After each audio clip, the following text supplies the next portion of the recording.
This episode is sponsored by British Travel. British Travel specialise in travel between Australia and the UK and Europe. They offer payment plans on their flights, so you can book now with British Travel and pay off your trip over 12 months. Go to www.britishtravel.com.au. If you want to know what it's like to live in the countryside down under, this lady will tell you all about it. Hi, I'm Maz and I moved with my husband and my daughters to Australia in 2016. Maz has a YouTube channel called The Bam Famalam, which she shares with her husband Ben and their 3 girls. And I am a BRITstralian. The family moved over from a small village in Kent, and they now own 10 acres on the Sunshine Coast in Queensland. So what made you start a YouTube channel? Well, we kind of started a family channel. So the initial intention was just to kind of, I guess, record our lives. And then we did this one video about our move to Australia. It was pretty early on in the channel's life. So I think we're about 4 or 5 weeks in. And we did this video about our move to Australia. And all of a sudden, people started watching it. And so that's why we ended up doing more videos. It was just because that's what people were really interested in. And so we thought, okay, people who haven't moved here, they want to see more. They want to know what we're doing. They want to know everything about life in Australia. Yeah, it's so hard to get a feel for what it's like when you've never been over here before. Did you find that there wasn't much of that around when you came over? Because I don't remember there being, YouTube channels or any kind of social media back in 2011 when I moved over here. There weren't those things when we moved, or we didn't see them anyway. I certainly did not see anything on YouTube like that. And Ben and I, like most people that want to move to Australia, completely obsessed over Australia. So we would watch Wanted Down Under, which was a show in the UK. We watched Home and Away religiously. And we also joined Facebook groups to speak to other people who were doing the same thing. Anything Australian, we consumed it, but we didn't see anything on YouTube. And I think that's the great thing about YouTube, is that you can, I guess, help people by just living your life. The great thing about what we do is they're getting to see, the problems that we have, the wonderful experiences that we have. They get to see someone living their dream life. They see someone else doing what they want to do. So we're not like, a polished reality TV show. We're just us. Oh, I wish that existed when I came over, I tell you. What would you say is the average number of views you get per video? One that we had in the last few months has gone up to 100,000 views. I mean, I think that's the most we've ever had on a video. We seem to have a solid following of probably over 3,000 people who watch us week in, week out. So, I mean, that's a decent number. Oh, that's brilliant, Maz. And are they all Brits who watch your stuff? No, funnily enough, I thought it really would be, but probably about half of our viewers, or maybe a bit more than half, are actually Australians, so either expats themselves. We can only see it by location, so we don't know whether they're people that have moved to Australia or whether they're just Australians. There are people that just love Australia that watch our channel, and there are also people who are looking to emigrate, or people that have emigrated that just love to, I guess, reminisce or see what our experience is. Yeah, right. And so what are the most popular videos that you've produced so far? I think the most popular one was our 6 Strangest Things video, so 6 Strange Things About Australia. Oh, I did one. So I ended up in hospital recently, and I did a video about my hospital experience here in Australia, and that seemed to get quite a few views as well. Oh, bless you. But we show a lot of the area of where we live. So we show a lot of the Sunshine Coast, occasionally other places that we visit. And just generally, we're talking about our life experience here. And how does your life here differ to your life in the UK? Well, I mean, obviously, we've got the obvious sun. That makes a big difference. We did have our girls at home, so our girls were very young when we moved over. So we had a lot of family support, and I guess that's one of the real differences, is that we don't have that family support here. Yeah. I guess we had a reasonably comfortable life in England. We lived in a lovely home in a lovely village in Kent. So life wasn't really that bad. Yeah, okay. So what is it that made you want to leave there then? I fell in love with Australia when I was very young. My sister used to put on home and away for us, and I just couldn't get enough of the beaches, and I always wanted to go to the high school there.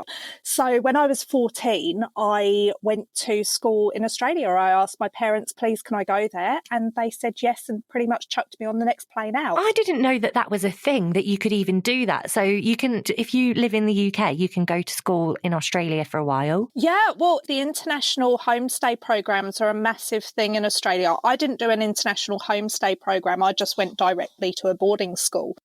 And I just dreamed of Australia for the rest of my life. I just wanted to be here. You know, as I kind of got older, it was kind of like, oh, well, I've got kids now. And, you know, I met Ben, and he one day said to me when Mia was a baby, so Mia's our youngest, he said, I really want to emigrate to Canada. I said, I don't flipping think so. It's cold. Are you insane? We came to a bit of a standoff with each other. So I booked a holiday to the Gold Coast. So that's how that one got sorted out. Oh, poor Ben. And why did you choose the Sunshine Coast, where you are now? It was actually because of work. So initially we came over to the Gold Coast on our recce, which is where we decided to move over to Australia. Then I came back on my own on a separate recce once I'd got some stuff sorted out that we needed for visas. So when I came back, I was searching for work to try and get us set up before we moved out. And I managed to get a job in the Sunshine Coast. Oh, nice one. And do you like the Sunshine Coast? We absolutely love it. It's a lot quieter than anywhere we'd lived before. And to be honest, if we had have got a job offer in the Gold Coast, we would have taken that first because it was more what we were used to. We were used to somewhere quite lively. But now that we're here, we absolutely love that quietness. It's fantastic. So when you first came out, you lived in suburbia, not far from the coast. What made you sell your first house and move inland? The house prices rose massively around here. And so it's just a really good time for us to sell. And we got this acreage property. And so now we live a little bit more rurally. We're about half an hour inland. And it is such fun. Can you explain to us what the difference is between your old house on the Sunshine Coast and your new house? So the new property that we live on, I think it's 60 times the size of the one that we used to live on. So we used to live on a 700 square metre block. It was a 5-bedroom detached home with a swimming pool. It was very nice, and it was in a beautiful suburb, I guess like an estate style neighbourhood with lots of other houses. And now we have moved on to 10 acres. It's called a hobby farm. Wow. So the previous people that lived here had cattle, they had lots of chickens. When I say lots of chickens, they had 300 chickens and a number of cows. We don't have any crops or animals, so we're just like plastic farmers living on this farm. We don't really have many neighbours. We've got 2 neighbours and they're about 500 metres away from us. Do you get bushfires out that way? Thankfully, we've not had one where we are so far. However, where we used to live, we were kind of smack bang in the middle of a number of bushfires. So is that that's the house that you were in a suburban area, quite built up? Yeah, there's a lot of national park around that area and the whole bush caught alight. It was a few streets away from us. So our house didn't actually back onto bushland, but a few streets away it did. And so the fires came up to their back fences. Was it scary? Yeah, it was, but the rescue services are incredible. And so I never really worried too much. I think the scariest thing was actually for our relatives, because in one of the fires, we lost all internet. And what I was unaware of was that the fire had become international news. So all of my family knew about it and I'd lost internet. And so I didn't realise I had all these messages coming in to check I was okay. Did anyone lose their homes around you? We have heard of people losing their homes in fires that were local to us, but that particular fire, no. What about on the property that you're on now? I've seen on some of your videos that you've come across some snakes. Mm. I don't know how you can be so relaxed about it. So the scariest incident was a few months back. I came home, let the dogs out in the garden, and one of them was really barking and prancing around. I went out and there was the biggest carpet python. Oh no. After about half an hour, it started coming towards the house. So what I do know about snakes is that they don't like vibrations. So I whacked up the drum and bass. And I tell you what, this snake liked it. It came up my house and started going up my drain pipes. Oh, you're joking. So at that point, I was at home on my own. So I called the snake catcher. There was one morning, we had terrible floods earlier this year, and I did not have my contact lenses in. I looked up above the blind and there was this black thing. And I said to Ben, "What's that black thing above the blind?" He said, "That's a baby snake." You're kidding me. He picked up the back end of it and he got a glove on and he was just trying to do it so it wasn't biting him. It was quite a little snake, so it wasn't too bad. Well done, Ben. Oh, he's so brave, isn't he? And what about the spiders out there? Oh, there was one, probably about 1.5 to 2 times the size of my hand. It was huge. I've never seen anything like it. And that was in our back garden. Wow, I could not cope with that. But you do get some cute animals as well, don't you? Like you do seem to get a lot of kangaroos out your way as well. Oh, we do. We have 8 that visit our property and they are beautiful. I love them. And there's a couple of real big ones. They look like they're on steroids. They've got the biggest muscles. Oh, I don't think you ever get sick of seeing kangaroos over here, do you? So how old were your girls when you came out here? So the youngest one was 2. The next one up was 3 and Lily was 10. And do you think that was a good age to bring them over? I've got to say, I don't think it really makes any difference. I mean, my children have been brought up to be adventurers. That's how I was brought up. And so if you get the opportunity to do something, you blink and well go and do it, and you do it with a really good attitude and you embrace it. Yeah, true. And did they settle in easily? The 2 and 3 years old, sometimes they didn't even know they were in Australia. They quite often would say, "Can we go to Nan's and go and get a biscuit?" Oh. So we'd call Nan up and, that was fine. And the 10-year-old, I think the first school that she went to, she didn't settle in straight away, but it was maybe just a cliquey school, because the next school that she went to, which was about 6 months after we'd moved, she thoroughly enjoyed it. She settled in on day 1. She loved it. Oh, bless her. And would you say that all of your girls associate themselves as being Australian now? Yes, they do. When the Queen's funeral was happening, I made them sit down to watch it, because I said, you really need to see your culture. You need to know where you come from. You need to know all of these things. They weren't interested, Anna. Really? I forced them to stay up all night. Does that make you sad that your girls maybe aren't going to get much of an insight into your culture that you grew up with? Oh, as far as I'm concerned, they are going to get that insight, whether they like it or not. They might have not been happy about staying up all night to watch a funeral, but I made them because it is important to me. So it's not a case of they're not going to because they're not interested. They're going to whether they're interested or not. Yeah, okay. So they really do. They are really quite Aussie, aren't they? Yes, they are. And if you hear them, everybody says they sound Australian. Do you ever get comments on your accent? Because you've got a slight Australian twang.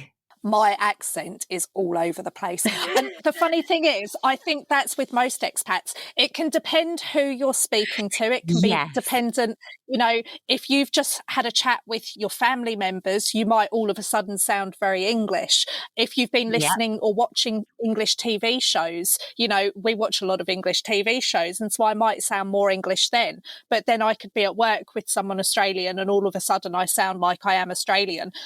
I think we all get a bit of a muddled up accent. It's not one way or the other. It just becomes a mess. I find it cringe. I'll come off the phone and Ryan knows exactly who I've been on the phone to by the way that I'm talking, which accent I've got. Is there anything that you miss about the UK? I guess, although I don't miss it, I've become more interested in culture. So I am more interested in the royal family. I am super excited to one day go to London as a tourist, which I wouldn't have thought of those things before because I just lived there, you know, and it's just the normal. But now everything fascinates me. Yeah, me too. It's like you become a bit more patriotic and a bit more British when you move away, isn't it? Yes. Yes, it's weird.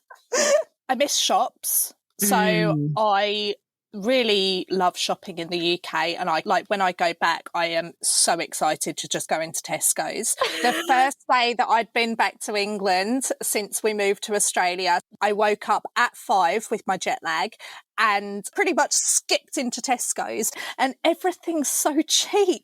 It's the variety. We just don't get the variety in Australia.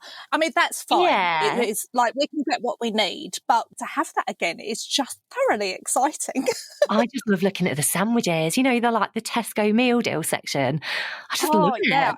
You sound like you're absolutely bonkers, like saying this kind of stuff, but truly, like my suitcase when I came back to Australia was full of laundry detergent.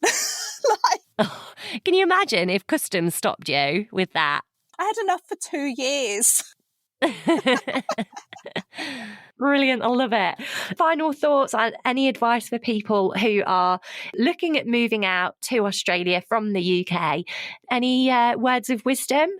Do you know, you just have to embrace it. So you move to a new country and you embrace a new culture. Don't worry about what you used to do. You just have to be flexible.